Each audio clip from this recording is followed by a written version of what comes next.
मैं वो दे करके और रुमान हाशमी साहब के पास चलूंगा।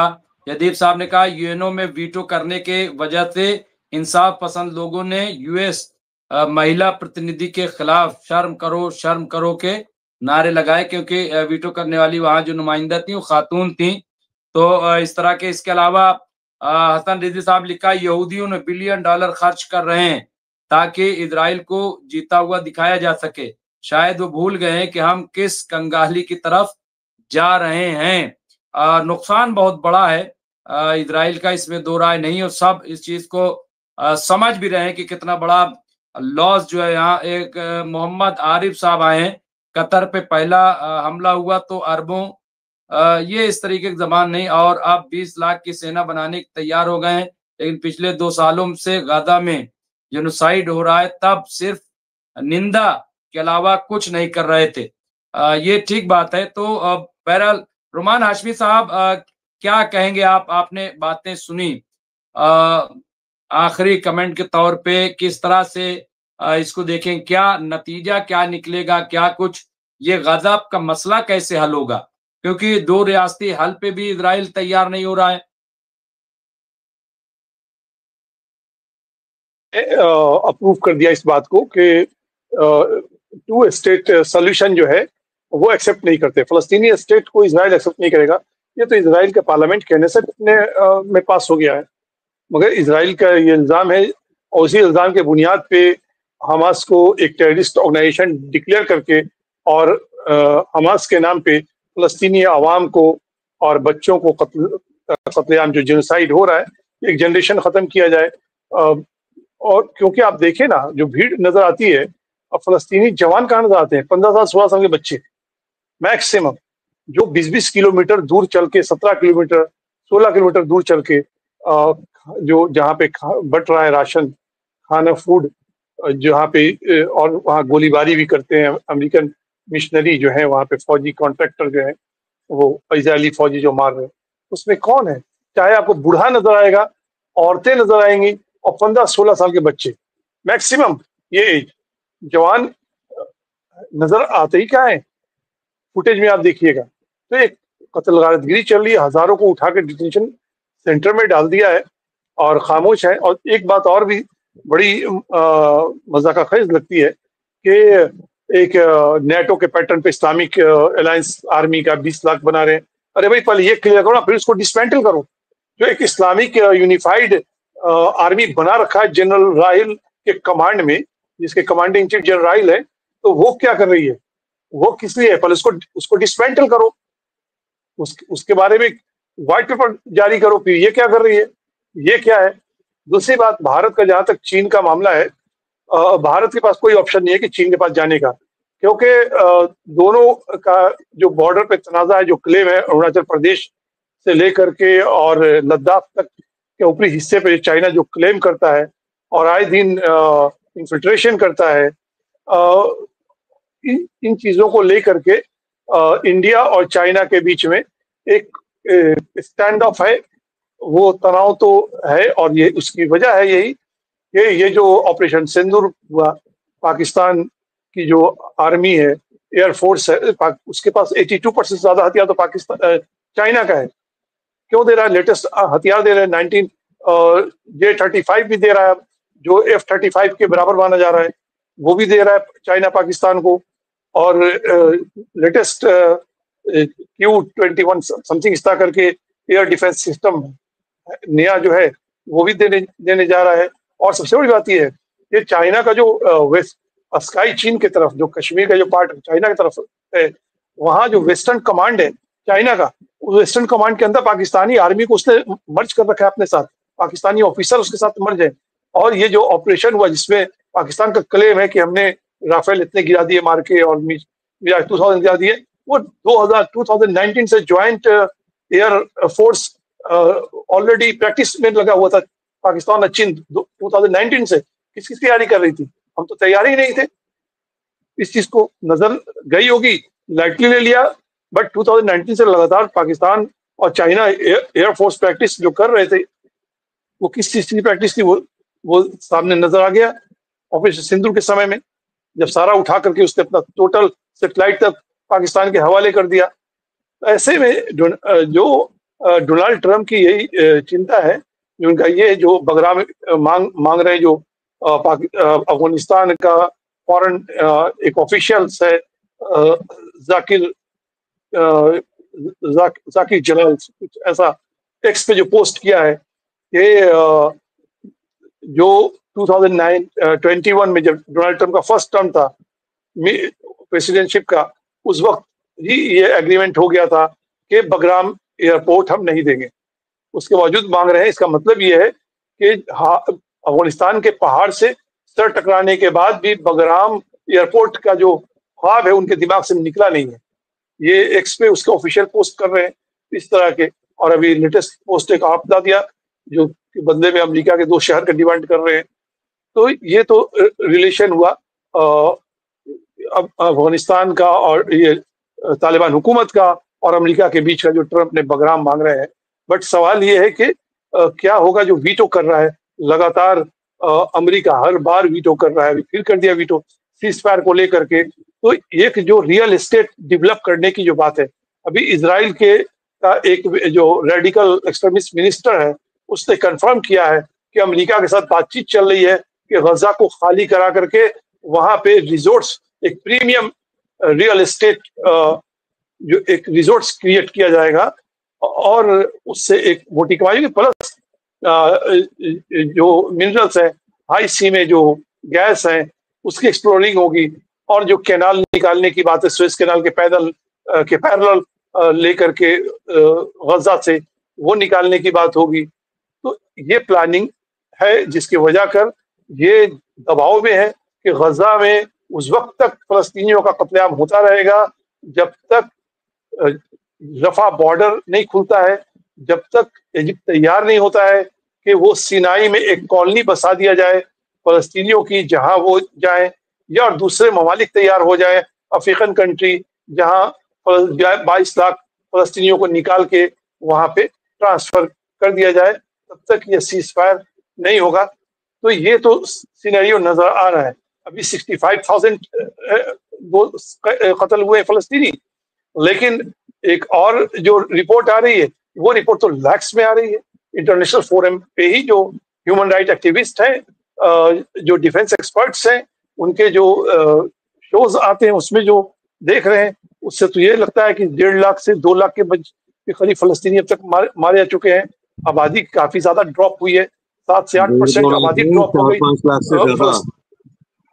जी मतलब वही अलग अलग एक्सपर्ट अलग अलग बात कह रहे हैं। तो ये सिनेरियो है, लेकिन उसके बावजूद गल्फ कंट्रीज बज़िद है कि हम ना मिलिट्री ऑपरेशन करेंगे और ना हम रफा बॉर्डर खोलेंगे, ना इनको हम लेने को तैयार होंगे। कोई सॉल्यूशन निकलता नजर नहीं आ रहा है। डिफेंस डील पाकिस्तान के साथ कर लिया है क्योंकि पाकिस्तान की आर्मी इतनी कैपेबल तो है। हमारे इंडियन जो डिफेंस एक्सपर्ट है वो भी मानते हैं 1979 में जब सऊदी अरब में खाने काबा में रेडिकल इस्लामिस्ट घुस गए थे, उस वक्त पाकिस्तानी कमांडोज ही वहां एंटर किए थे और निकाला था, चाहे जॉर्डन का हो, चाहे वो सीरिया हो, चाहे इराक हो, चाहे इवन कोसोवो बोस्निया हर्जगोविना का 1991 का वार हो, जहाँ पाकिस्तान के जो SSG कमांडोज हैं और स्पेशल फोर्सेस जो है वो वहाँ पाकिस्तान ने मिलिट्री सपोर्ट जो किया वहाँ लेवल को संगठित करने में बोस्नियन फाइटर्स को। तो ये रोल तो पाकिस्तानी आर्मी का नजर आता है। प्लस जो टेरर स्पॉन्सर हमारे यहाँ कर रहे हैं, जो SSG के रिटायर्ड कमांडोज हैं वो भी मिलिटेंट के फॉर्म में इंडिया में आकर के टेररिस्ट कार्रवाई में शामिल रहते हैं। तो सऊदी अरब को ये है कि कल होकर के हम पे अटैक होता है तो कम से कम पाकिस्तानी आर्मी जो वहां मौजूद है ऑलरेडी तादाद और बढ़ेगी डिफेंस डील के बाद, वो सपोर्ट करेगी। बदले में पाकिस्तान अगर इन्वॉल्व होता है लड़ाई में, भले वो भारत का साथ स्ट्रेटेजिक दोस्ती है सऊदी अरब का, भारत में $1 बिलियन इन्वेस्टमेंट है सऊदी अरब का, लेकिन जो डील है कि एक दूसरे पे अटैक जो करेंगे कोई भी कंट्री तो दूसरा सपोर्ट करेगा, उस डील के तहत सऊदी अरब को मजबूरन हथियार के तौर पे अगर नहीं तो $1 बिलियन फाइनेंशियल एड वॉर के सिचुएशन में तो पाकिस्तान को वो करेगा। इतना तो सऊदी हुकूमत सोच के ही डील किया है इस तरह का, दो तरफा, कोई एक तरफा डील ये नहीं है। फलस्तीनी का जो मामला है वो तो ये कब तक जंग चलती रहेगी, जब तक अंकल सैम तैयार नहीं हो जाए, फिडअप नहीं हो जाए, कांग्रेस में रिवोल्ट नहीं होता है, रिपब्लिकन सेनेटर जो है उनका भी, या फिर इनका हार्ट चेंज नहीं होता है डोनाल्ड ट्रम्प का कि now enough is enough, so let's do talk for the cease fire. और जब ये मुमकिन है, ऐसे तो मुमकिन नहीं है। जी जी बिल्कुल।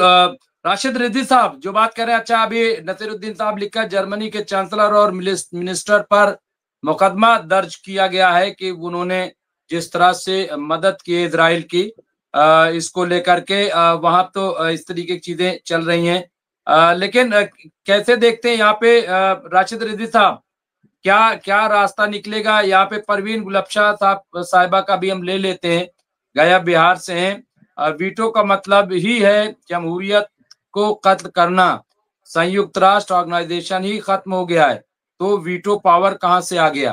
तो ये उनका कहना है। तो बहरहाल क्या क्या कहेंगे राशिद रिजवी साहब, आखिरी कमेंट किस तरह से देखते हैं?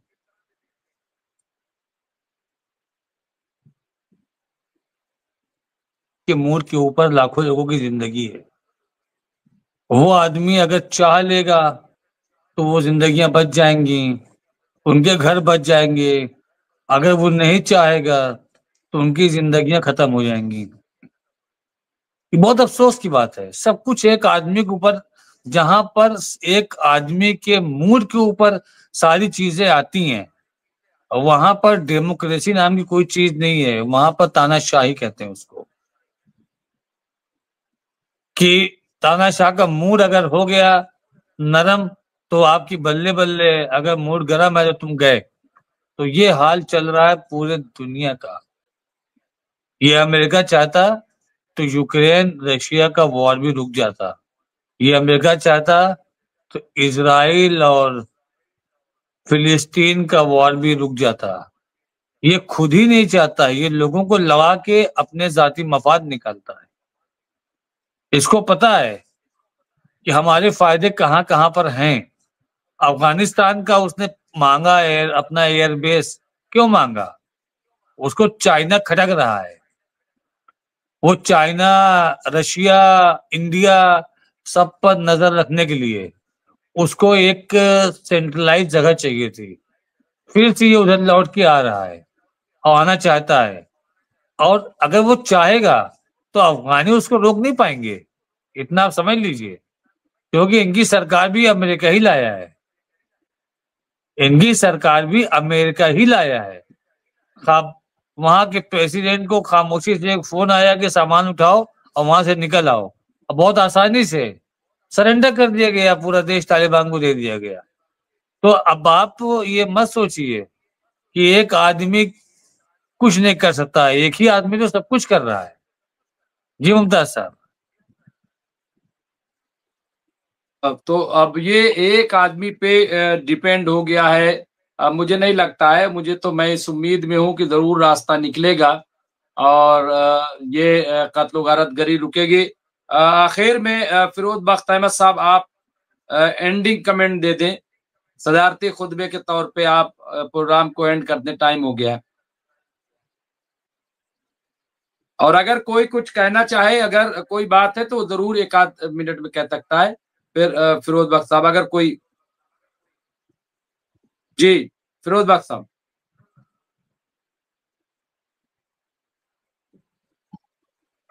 राशिद साहब कुछ कहना चाह रहे थे?